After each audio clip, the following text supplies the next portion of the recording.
This is season 1 of Boys. Welcome to a world where heroes save the day. Okay, but this isn't your PG-13 version of the Avengers. It gets very dark and very bloody. But don't worry, I'm going to keep this summary ad-friendly, so don't worry. You can trust me. Meet Huey Campbell, a quiet guy who sells electronics. He has a girlfriend named Robin, and until one day, they are very happy together. Oh, right. It's one of those glory scenes that I can't show because a fast hero ran her over. About the same as getting hit by a train. Very scary for poor people. He gives a normal business apology, and Huey is offered a small payment.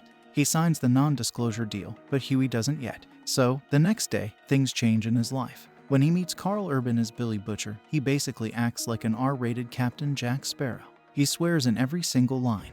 And he says he works for the FBI on a secret task force that brings bad people to justice. Yes, superheroes are very famous. They don't just fight crime. They also star in movies, do brand deals, and all that other stuff. They do all kinds of bad things, but most of the time, the savior giant company just brushes it under the rug because money. They take care of a lot of small heroes all over the country, but the ones who make the most money are the 7 who make up the Justice League. One of the 7 lamplighters just quit, so they are looking for someone to take his place. Meet Annie. She is a superhero from a small town in Iowa. Her name is Starlight because she has light beam skills, and she is picked to be one of the 7. So she became one of the 7 most famous people in the world overnight. On her first night, she meets the Deep, who is also known as Aquaman. He was her favorite when she was young. But don't meet your heroes because as soon as he does, he will ask her for sexual favors. He tells her, "You have to do what I say or I'll get you kicked off the team right away." Freaking bad. But really, don't all superheroes have to be good? Not country, the kind of truth that Superman tells, or justice in the American way. He is a model of bravery. But because he is basically evil, God has given him no care for people's lives. He likes killing people, in fact, almost like a maniac. Madeline Stilwell, a pretty high-up executive, is in charge of him at bat. When the mayor of Baltimore tries to make a deal that isn't as good as it could be because he knows some dirty secrets about bots, Homelander goes to his plane and, Laser Eyes crashes. This item, yeah, evil. Superman is scary to look at. So Butcher has a plan to get rid of him. He'll send Huey in for a personal apology and put a bug on the table while Huey is signing the NDA. Huey is not a great spy, though. When he was trying to get the bug out, he dropped it. Who is that sneaking into the bathroom? It's the type of transparent man who can't be seen. He follows Huey back to work, roughs him up a bit, and was about to kill him, but then he saw Billy Butcher crashing in a fight. Oh wow, that man is invisible. Except it's hard to fight an invisible man. But they were able to put him down by giving him an electric shock. Huey is like, "Oh my god, Translucent tried to kill us. You have to report this." Butcher says that he is not with the FBI and that they are technically crooks. So, Butcher asks an old friend named Frenchie, who is a genius who kills superheroes and is also crazy, to help him. Translucent has diamond skin, which is a shame. He's almost impossible to beat. Nothing can get through. But in the end, Frenchie gets it. Even though his skin can't be broken, they put a bomb up his butt. Yeah, I think that would do it. Translucent starts talking and tells them all about a train's secrets. But he almost gets away, and Huey has to decide if he's a killer or not. He's about to let Transparent go, but then he remembers what a train did to Robin, so boom, boom, he blows him up. It's another one of those horrible things. Then Butcher Ghoster got together with an old friend named Mother's Milk. He doesn't want to join the group. He has a steady girlfriend now who he talks to all the time on the phone, but he does join, and the boys are back together. Now, information about his secret girlfriend Pop Claw got on a train. She's kind of a B-list superhero, and her sexy flicks made her popular years ago. Huey figures out how to hack the cameras in her apartment, so when a train comes by and they're making a drug combination, the boys can watch them. It's a super drug that a train needs for his big race to show that he's still the fastest man alive. When we sees Starlight, it turns out he knows her. Yeah, they just met on a park bench for no reason. She's happy to hang out with Key because he's just a normal guy.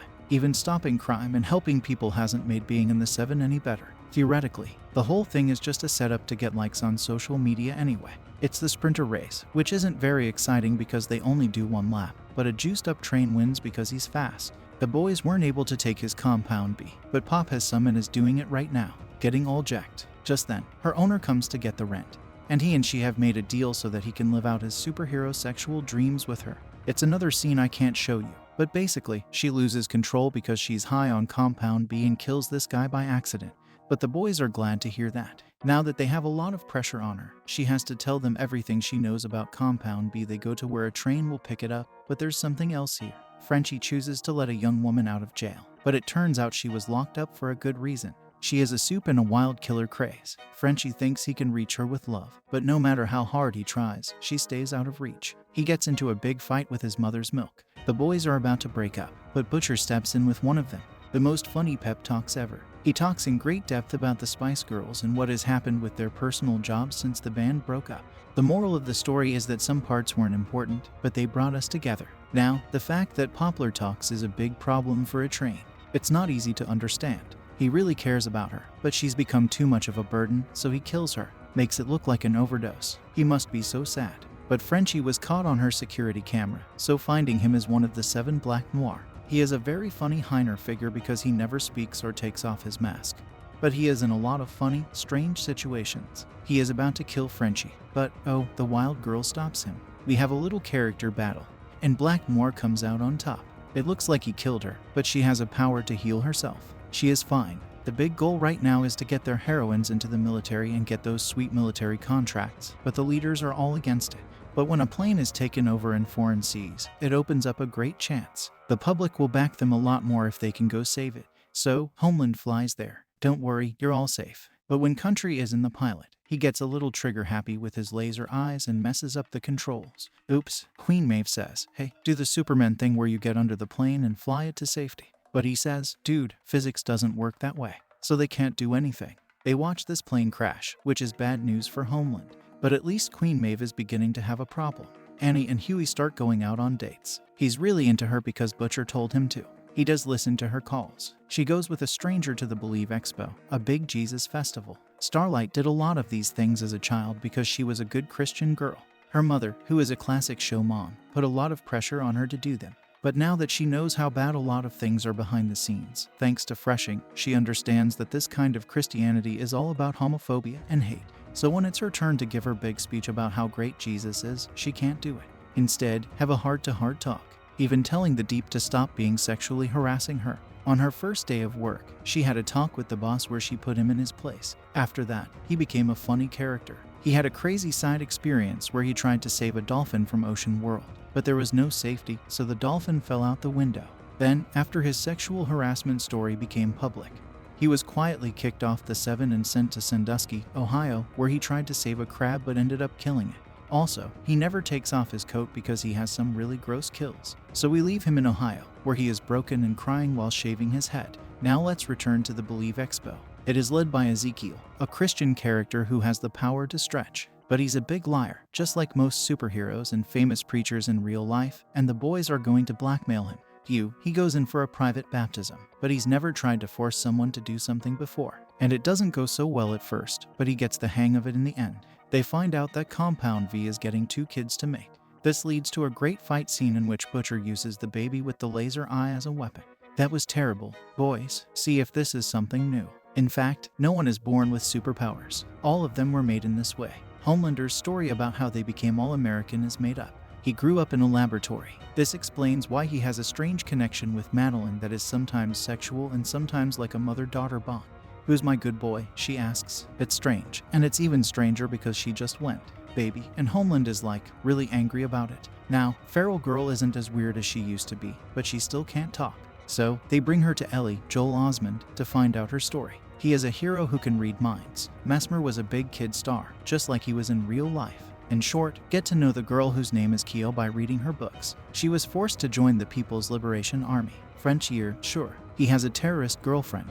They now know that Vi is going to try to make a bomber with superpowers. Then the government would have to let the Supes join the troops. They now have enough proof to call the cops. Yeah, Butcher does know someone in the CIA, but he didn't want to use her. They're going to take down Vat and reveal the whole plot, but another supervillain is already dead. Terrorist has just emerged. Now is the time for Vat. The government moves quickly to pass the bill that will let Homelander join the military and kill attackers however he wants. That has been saved by Sergeant Homelander. Yeah, we thought Madeline was the brains behind this, but it turned out that she didn't even know about the supervillain plot.